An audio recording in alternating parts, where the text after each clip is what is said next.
Hi everybody, Mr. Grove here. Today we're going to talk about some of the common themes that all living things share to be classified as living things. And so we know biology is indeed the study of living things and their interactions with their environments. And so all these living organisms would have certain kind of themes and shared traits that we can therefore classify them as living. So the first is they're all going to be made of one or more cells.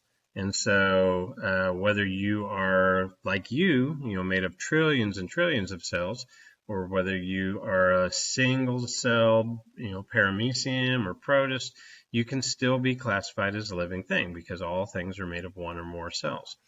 Something like a chloroplast or a mitochondria, these are organelles and they are not actual cells, and so therefore we wouldn't classify them as a living thing. Another common theme of living things or theme of life is all organisms need a source of energy. And so whether that's a yummy Cliff Bar or a steak or a cheeseburger, or whether it's a plant and you're making your own energy, or whether it's a fungus that is decomposing materials to get its energy, all organisms need a source of energy. Another theme is all organisms have the ability to react to their environment to survive. So in the case of like a desert environment, organisms will be able to conserve water, maybe develop ways to not use as much water, and that allows them to survive. If they're in an aquatic environment, water is not a big deal. And in fact, sometimes they might not want to gain as much water, and so they have to reduce that amount. So adapting to their environment and reacting to their environment is a common theme of life. And then lastly, all members of a species have to be able to reproduce. So what we're saying is not that, this one individual can't reproduce, so therefore they're not a species. We're saying the species as a whole has to be able to reproduce. So a virus can't really reproduce on its own, and so that's one of the reasons we don't classify it as a living thing. And so these are some of our common themes of life that are shared by all living things. Another is two terms that are very similar, but yet have very different meanings, is system and ecosystem. And so systems are organized groups of related parts. They interact to form a whole. So a car would have many systems, right? An audio system, an engine system, a coolant system. And all of these parts work together to make the car as effective as it can be. If you're a great white shark, you're going to have a muscular system, a nervous system, a cardiovascular system. And so all of these systems then would work together to form that whole, which in this case would be the great white shark. If you're a grapevine, so you're going to have, again, photosynthesis systems, you're going to have vascular systems, you're going to have root network systems, and so they're all going to work together to form the grapevine. An ecosystem is a community of organisms and their physical environments. So while the terms are similar looking, they're slightly different in the fact that the ecosystem is going to be all the organisms that live in this case our wooded forest area. So that might be organisms like a squirrel or birds or white-tailed deer, and trees, plants, moss. So all of these this ecosystem would contain a lot of different organisms and how they interact with that physical environment. Maybe it's an oceanic ecosystem, so a marine ecosystem. So you have coral and anemones, fish, algae, all interacting in this oceanic saltwater. Or maybe it's an Arctic ecosystem, so you have like a polar bear and fish and other Arctic mammals. And as you can see, these ecosystems would probably have way more individuals than this ecosystem would have, but that doesn't matter. It still can classify as an ecosystem regardless of how many individuals or organisms are in that community. Another thing is structure and function. So organisms will have certain things that have structure, and then they will have a specific function. So in the case of our turtle shell, the shell is the structure, and that gives the function of protection for the turtle. Here's a common household landscaping plant called a hosta.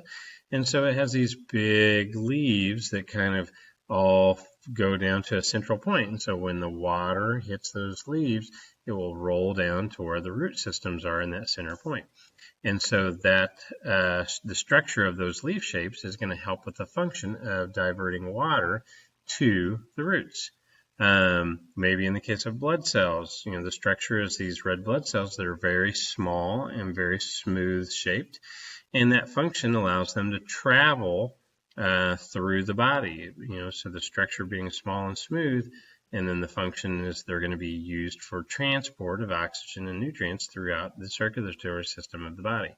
So structure and function are directly related for many, many things on organisms.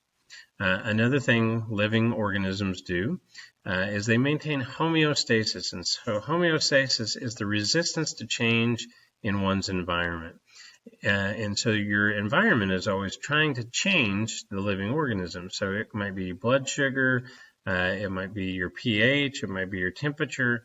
So, if you eat a couple of Snickers bars, your blood sugar is going to go up. And so your body wants to resist that. And so it starts producing more insulin to break down that blood sugar. Or if you have pH, you can actually only live with a very narrow window of pH. And so if your body changes in that pH, it's going to try and do some things to buffer those acids and bases to resist that change in pH.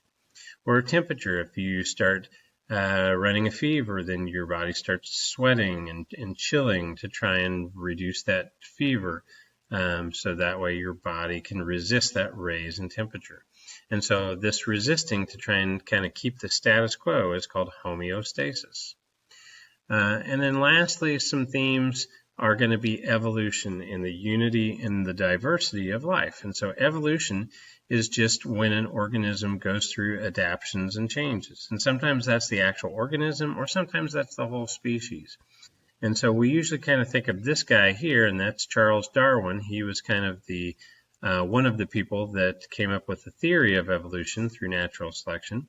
And so he noted in his travels that lots of different organisms have lots of different features. So here we have a great blue heron and a mallard duck, and their bills are very, very much different. The heron has a very pointed beak, able for spearing fish and frogs, and the duck is going to have a very shovelly kind of beak that helps it scoop up aquatic plants. Sometimes the adaptations are a little less subtle. So here we have two different kinds of cows. And so this is our Holstein cow, which is noted for its milk production. So most farmers that are dairy farmers would raise Holstein cows because it's high level of milk production.